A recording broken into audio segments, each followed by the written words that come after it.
Hey guys, Divyansh and welcome back to another episode of football daily. और जैसा मैं तुमको पिछले 2-3 दिन से कह रहा हूँ कि भाई इस समय ना भाई पीएसजी मींस बिजनेस। और ऑफ कोर्स यार, if you are a neutral fan तो आप इसमें मजे लेने वाले हैं इस पूरे किस्से में, क्योंकि इतनी सारी हलचल मच रही है ना।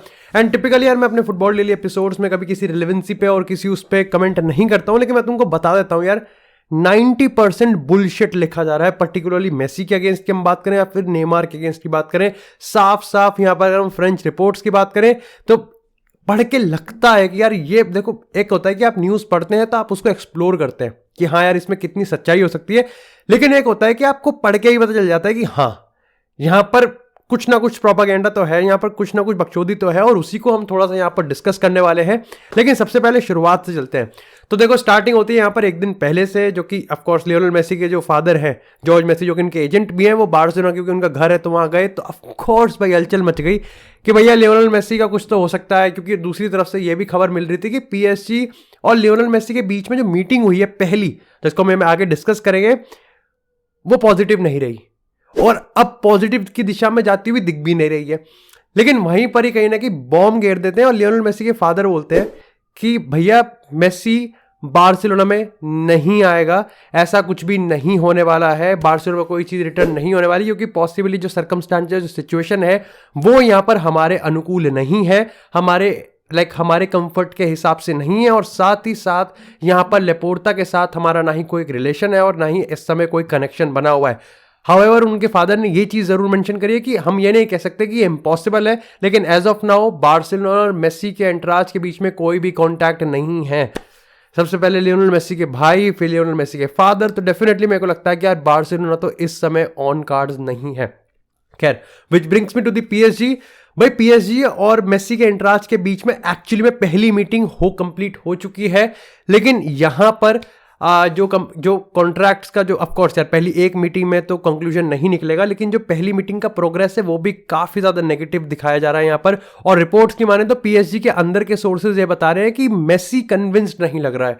जो चीज वर्ल्ड कप के बाद जस्ट बात की बात करें या वर्ल्ड कप के दौरान की बात करें, वर्ल्ड कप से पहले की बात करें, जब फिर हम मेसी के नंबर्स की भी बात करें, वो चीज कैपिटलाइज कर नहीं पा रही है पीएसजी। और देखो, मैं कहानी नहीं बनाऊंगा, लेकिन सही बताऊं तो मेरे को बिल्कुल भी नहीं मिला कि ये रीजन क्यों है। देखो, मैं कह सकता हूं कि पीएसजी का जो स्पोर्टिंग स्ट्रक्चर है या फिर बकचोदी जो चल रही है वो हो सकता है, लेकिन ये सिर्फ मेरा एक अनुमान होगा और मैं तुमको गुमराह करने की कोशिश में हूं नहीं। देखो, यहां पर मेरे को जितना मैं पढ़ पा रहा हूं उतना यह है कि सिर्फ मेसी कन्विंस्ड नहीं है। हाउएवर फेब्रिजियो रोमेनो ने अपने हाल ही में एक आर्टिकल में और एक पॉडकास्ट में ये चीज बोली और मेंशन भी करी है कि लियोनेल मेसी से अभी जो मैं वाइब ले पा रहा हूं वो ये है कि उसको अभी भी यूरोपियन फुटबॉल ही खेलना है। तो ये तो कंफर्म है कि यूरोपियन फुटबॉल यानी कि पीएसजी, और अगर यूरोपियन फुटबॉल को tata bye bye good bye हो रहा है तो ऐसे में इंटर मियामी इस समय पोल पोजीशन पे है लियोनेल मेसी को साइन करने के लिए। ऐसे में काफी अटपटी रिपोर्ट आती है सबसे पहले आरएमसी स्पोर्ट की। उन्होंने यहां पर यह लिखा है कि पीएसजी सब चीज करने को तैयार है, लेकिन एक्चुअली में उस हद तक नहीं जाएगी जिस हद तक वो एम्बापे को रोकने के लिए गई थी, या फिर एम्बापे को रोकने के लिए आगे आने वाले टाइम में जा सकती है। ऐसे में मेरे को लगता है कि ये अटर बुलशिट है।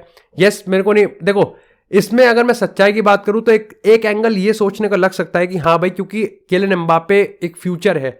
अगर आप लियोनेल मेसी को रोक रहे हो तो आपको पता है कि उसकी कमर्शियल पावर एम्बापे से भी दुगना है, 2 गुनी है, लेकिन वो 2 गुनी कब तक है?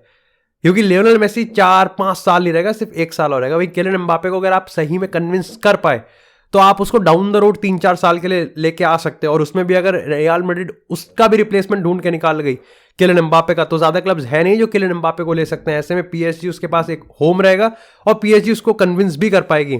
तो ठीक है, मैं मान सकता हूं, लेकिन ये कहना कि एक्चुअली में पीएसजी किसी भी हद तक नहीं जा सकती, ये थोड़ा गलत है। क्योंकि मेरे को लगता है कि पीएसजी को ये पता है कि पावर है और सिर्फ कमर्शियल पैसा, और इस पूरे स्टारडम से हटके भी मेरे को लगता है कि जो परफॉर्मेंस है वो ऑफ कोर्स बिल्कुल भी मिस आउट नहीं करना चाहेंगे मेसी की। तो ये मेरे को लगता है कि इस तरह की खबर हमको देखने को मिल रही है। खैर, एक और यहाँ पर रिपोर्टर है, मैं उनका नाम सही से नहीं पढ़ पाया, लेकिन तुमका स्क्रीन पर दिख रहा होगा तुमको। उन्होंने लिखा है कि हाल ही में अगर हम क्रिस्टोफर गाल्टर की बात करें तो गाल्टर मेसी को बहुत प्रेफरेंस देता है। गाल्टर मेसी को काफ़ी ज़्यादा सॉफ्ट कॉर्नर में रखता है, काफ़ी ज़्यादा प्रिविलेज और काफ़ी ज़्यादा हाई रिगार्ड्स देता है, जो कि कहीं ना कहीं पीएसजी के ड्रेसिंग रूम में यहाँ पर अच्छे से रिसीव नहीं किया जा रहा है। देखो, 2 चीज़ें हैं।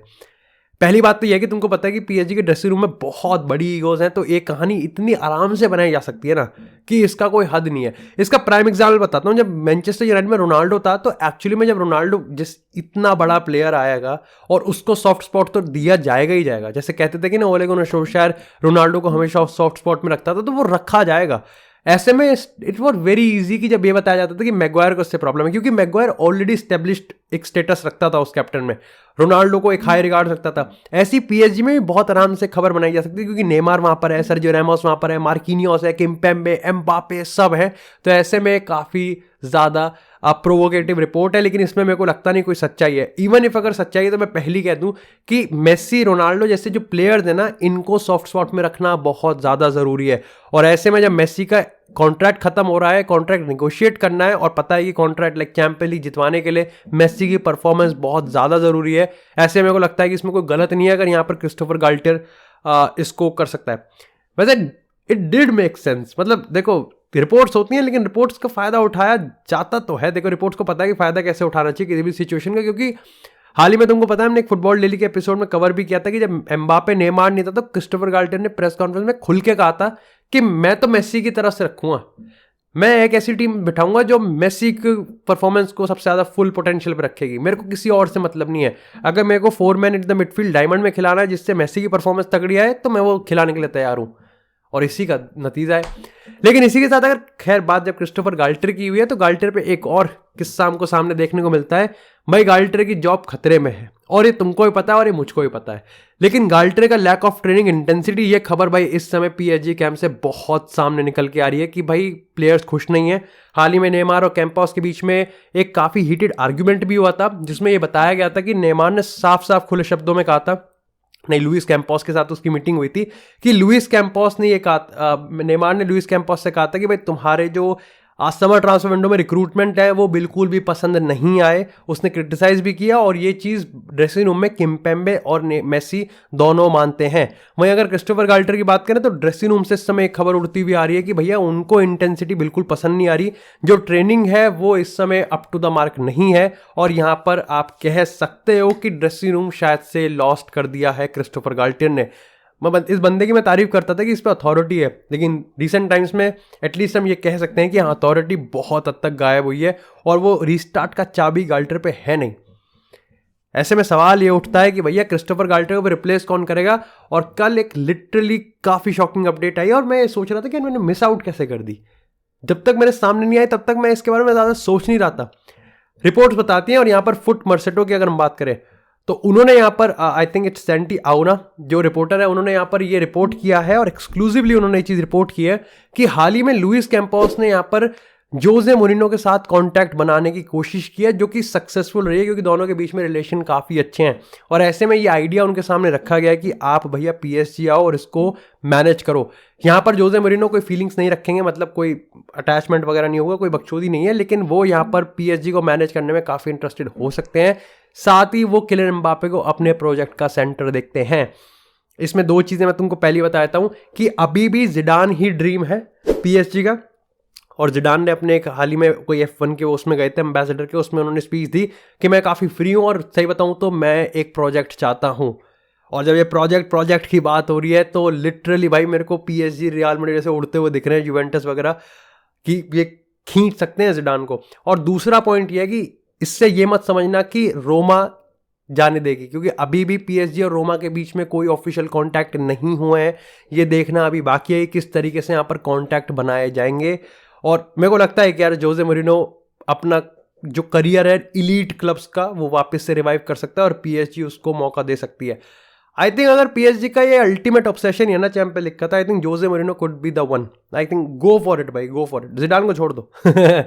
लेकिन इसी के साथ एक और खबर उड़ती हुई आती है पिछले 1-2 दिन से, और वो है कि भाई नेमार और चेल्सी के बीच में कुछ शक पका रहा है। मार्सा की हम बात करें, लिक्विप की बात करें, ले पेरिसियन की हम बात करें, या फिर आरएमसी स्पोर्ट की बात करें, या फिर इवन हम ESPN FC की बात करें, इन सारी मेन स्ट्रीम मीडिया ने इस चीज़ को कंफर्म करा है और पब्लिकली इसको पब्लिश किया है कि हाल ही में टॉड बोहली ने खुद अपने हाथ में मैटर लिया है, और नेमार के साथ उन्होंने प्रोग्रेस करना स्टार्ट कर दिया है कि कैसे इस समर ट्रांसफर विंडो में नेमार को पीएसजी से निकाला जाए। कुछ रिपोर्ट्स इस हद तक भी गई हैं कि यहां पर 60 मिलियन यूरोस का प्राइस टैग सेट किया है पीएसजी ने, और यहां पर ऑलरेडी चेल्सी ने अपना जो प्रोजेक्ट है वो उसके सामने डाल दिया है, और जहां जो पर्सनल एग्रीमेंट है उसमें कोई प्रॉब्लम नहीं होगी। हाउएवर अगर हम कुछ यहां पर अगर हार्ड टैकल की हम बात करें, 90 मिनट्स की हम बात करें, या फिर कुछ जर्मन रिपोर्ट्स की हम बात करें, तो उन्होंने इस चीज़ को कॉन्ट्राडिक्ट किया है और उन्होंने कहा है कि ऐसा कुछ भी नहीं है। और शायद से आई थिंक बेन जेकब्स ने भी इस पर काउंटर किया है कि ऐसा कोई मीटिंग नहीं हुई है। तो मेरे को लगता है कि आई थिंक मामला भी डगमगाया हुआ है। अब मैं तुमको 2-3 चीज़ें जो मेरे को समझ में आ रही है, जो मेरा पर्सनल ओपिनियन है, वो मैं तुमको बताता हूँ। 2 चीज़ें, पहली चीज़ तो ये है कि मेरे को लगता है कि भाई नेमार को भेजना चाहती है। मैं ये नहीं कह रहा कि नेमार छोड़ ही देगा, लेकिन ये पक्की बात है कि पीएसजी नेमार को जाने देना चाहती है कि भाई तू तो जा। दूसरा पॉइंट ये है कि ये इतना इजी नहीं है, इसको इजी सही में टॉड बॉली बना सकता है, लेकिन यहां पर भी एक इफ है। आप 60 मिलियन पीएसजी को दे सकते हो, जिसको आप डाउन कर सकते हो लगभग 15-20, यानी कि 40-45 में डील तो आप कर लोगे, लेकिन आप 40 मिलियन की सैलरी कैसे दोगे, ये मेरे को समझ में नहीं आ रहा। क्योंकि अभी तक चेल्सी का जो स्ट्रक्चर है वो इस तरीके से रहा है कि आपने प्लेयर्स को दिया तो पैसा बहुत है, लेकिन आपने सैलरी कम दी है। मुद्रिक देखो, आपने 90,000 की वेजेस पे लेके आए हो, है ना, तो आप सैलरीज आपने कम रखी है, आप नेमार की सैलरी कैसे डिफाइन करोगे? खैर ये देखना होता है। वैसे do let me know if you are a Chelsea fan और अ नेमार फैन कि आप यहां पर इन दोनों का संगम देखना पसंद करोगे। लेकिन इसी के साथ यार एपिसोड में आगे जाने से पहले huge shout out to our sponsor, जो कि जिन्होंने इस वीडियो को स्पॉन्सर किया, और वो है पूकी। यार एक बहुत ही इंटरेस्टिंग और एंटरटेनिंग प्रेडिक्शन ऐप है, और इस प्रेडिक्शन ऐप की पता सबसे खास बात ये है कि आप इस प्रेडिक्शन ऐप में कुछ चीज लूज नहीं करते हो, कोई मनी लूज नहीं करते हो। अगर आप लूज करते हो तो स्टिल रिमेन्स ऑन जीरो, और अगर आप जीतते हो तो आपका जो रिवॉर्ड्स मिलता रहता है, आप लीडर बोर्ड में ऊपर जाते रहते हैं। और यहाँ पर 7 लीग्स के हर मेजर मैचेस के, यहाँ पर हर मेजर लीग्स और चैंपियन लीग और यूरोपा, यानी कि टोटल 7 कॉम्पिटिशन्स के हर मैचेस में आप प्रेडिक्शन कर सकते हो। विन, ड्रॉ और लॉस, होम अवे, 2.5 से ओवर 2.5 के अंडर। यहां पर अच्छी चीज ये है कि यहां पर पूकी बॉल्स के थ्रू आप गेम खेल सकते हो, यानी कि अगर आपके पास पूकी बॉल्स है तो आप गेम खेलोगे। अगर आपके पास पूकी बॉल्स हैं और आप गेम से बोर हो गए तो एक्चुअली में आप उस पूकी बॉल को ट्रेड भी कर सकते हो। और यहां पर ये फुल फ्लेज अभी इस समय ये फ्री टू प्ले है। 30,000 ऑलरेडी यहाँ पर एक्टिव पार्टिसिपेंट है और 4 लाख से ज़्यादा प्रेडिक्शंस यहाँ पे इस समय हो रही है। चैंपियन लीग का माहौल है और फुल फ्लेज यहाँ पर मार्च में इसको अनलीश और पब्लिश किया जाएगा। 27 तारीख को यहाँ पर एक सेल भी लगाई जाएगी। तो डू मेक श्योर कि आप मेरे लिंक से जाके जरूर डाउनलोड करें और भाई अभी से गेम स्टार्ट कर दो खेलना और 10 लेवल तक पहुँच जाओ, जिससे तुमको यहाँ पर एक अच्छा सीट मिल जाए जब सेल इसकी पब्लिक होगी। This is absolutely incredible. और हाल ही में यार मैंने भी खेलना पसंद किया, मैंने भी खेलना स्टार्ट किया और मुझे भी काफ़ी एंगेजिंग और एंटरटेनिंग लगा है। डू मेक श्योर कि एटलीस्ट आप एक बार इसको चेकआउट जरूर करें। लेकिन इसी के साथ यार बात करते हैं अपनी नेक्स्ट अपडेट से, जो कि आती है यहाँ पर क्रिस्टियानो रोनाल्डो से। भाई झेलने लायक था अल नसर का गेम। अच्छी बात यह है कि भाई जिस पर्पस के लिए यहाँ पर टॉर्चर देखा जा रहा है, सऊदी लीग देखी जा रही है, वो वर्थ इट लग रहा है। क्योंकि क्रिस्टियानो रोनाल्डो ने गोल नहीं मारा लेकिन 2 असिस्ट कर दिया, यानी कि पिछले 2 गेम्स की हम बात करें तो 4 गोल और 2 असिस्ट। 2023 लगभग भाई बहुत तगड़ा जा रहा है 2022 की कंपैरिजन में। And I am just happy कि क्रिस्टियानो रोनाल्डो अपना रिदम वापस से ले पा रहा है। क्योंकि मैंने तुमको पहले भी कहा है कि स्लो मोमेंटम बिल्ड होना चाहिए। एक तो यार ये बकचोदी है कि गेम बहुत लेट होते हैं भाई। अब 17 तारीख को है, अब सीधा 25 फरवरी को मैच होगा।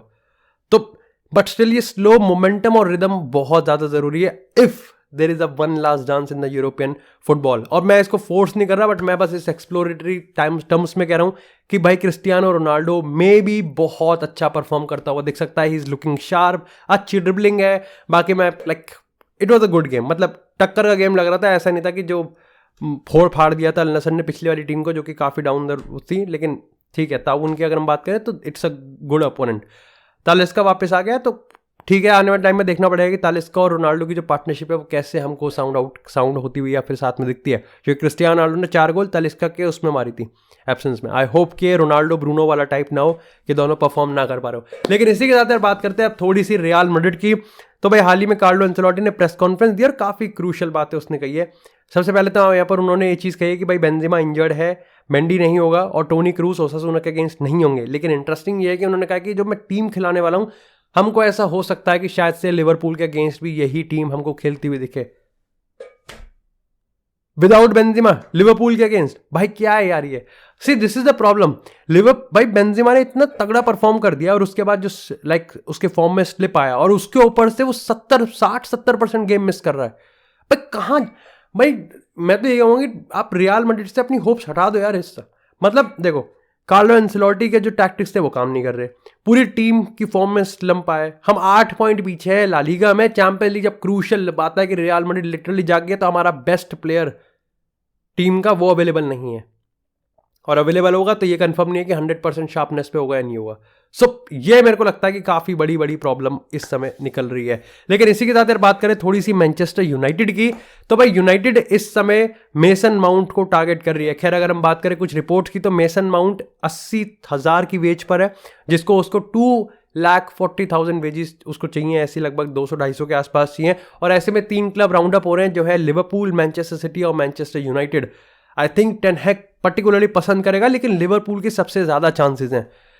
वैसे तो मेरे को लगता है कि चेल्सी लास्ट मोमेंट तक ट्राई करेगी कि कुछ सॉल्यूशन निकल जाए, लेकिन अगर मेसन माउंट इस चीज़ पे अड़ा रहा कि नहीं मेरे को तो इतने ही पैसे चाहिए, जो कि मेरे हिसाब से गलत है, क्योंकि पर्टिकुलरली आपका क्लब जब एक कंपटीशन ला रहा है, इतने सारे प्लेयर्स आ रहे हैं और आपको लगता है कि आपको कंपटीशन देनी पड़ेगी, तो देखो यार फिर आप प्रूव करो ना अपनी वर्थ प्रूव करो, ठीक है। तो वो मेरे को लगता है कि 250 का कोई हिसाब ही नहीं है।